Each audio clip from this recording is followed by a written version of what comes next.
Pokemon has had more than its fair share of spin-off titles, but while most people know all about Mystery Dungeon or Ranger, I find that everyone seems to overlook this forgotten gem, Pokemon Conquest. Was this ever you? Golly, I really like the turn-based strategy gameplay of Fire Emblem, but I really want it to be about Pokemon. Well, for all 2 of you that weren't satisfied with the Mystery Dungeon series, look no further than this beauty. Pokemon Conquest was this bizarre and insanely fun crossover to the Nabunaga's Ambition series, bringing us a Pokemon game set in a region based on feudal Japan, and in the shape of Arceus. A little on the nose there, guys. Was Pikachu too obvious for you? You start off as a small-time warlord, equipped with only an Eevee, their wits, and a dream of creating the ultimate Pokemon empire. That's right, this game has you literally form an army to invade enemy kingdoms and take them by force. With Pokemon, and an Eevee, of all things, leading the charge. Don't mess with Eevee. That thing is vicious. Oh hey, look, a cute little Eevee! Oh my god! Ow! Eevee! When you raid a kingdom, you can form a party consisting of 6 of your army's warriors and meet on the battlefield. The fate of the entire region is in your hands, but how exactly does that work? Combat is incredibly intricate, making you consider multiple factors such as the classic Pokemon type advantages and disadvantages, but also the terrain and how your Pokemon can navigate it. Fire Pokemon can stand on lava without being hurt, poison and steel types are immune to poison, etc.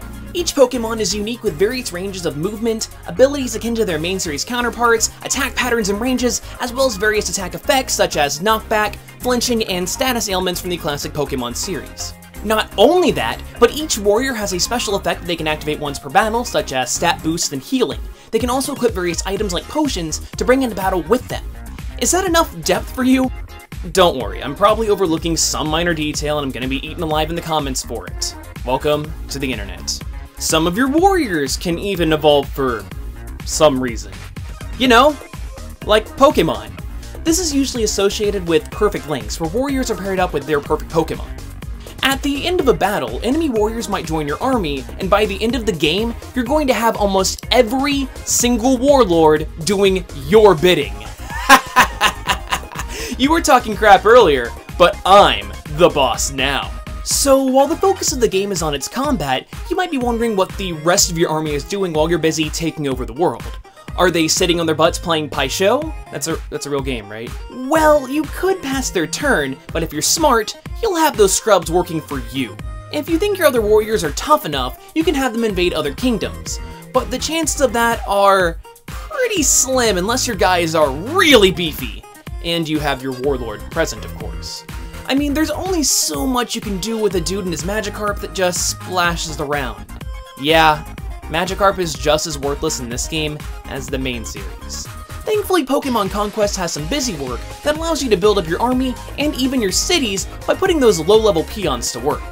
While each warrior usually only has one Pokemon, you can also forge bonds with wild ones. This allows every one of your warriors to have their own party of Pokemon at their disposal. They'll still only bring a single one to battle, but having the option of variety is really nice. However, not every warrior can link with every Pokemon. It's a shame, but what can you do? Besides, every Pokemon isn't even available in the game. To be honest, it's a weird mishmash. Only some of the starters are present, Mewtwo is in feudal Japan for some reason, and even the fossil Pokemon make an appearance. Even the game doesn't believe it, remarking that these guys can only be seen as fossils. Game, explain yourself!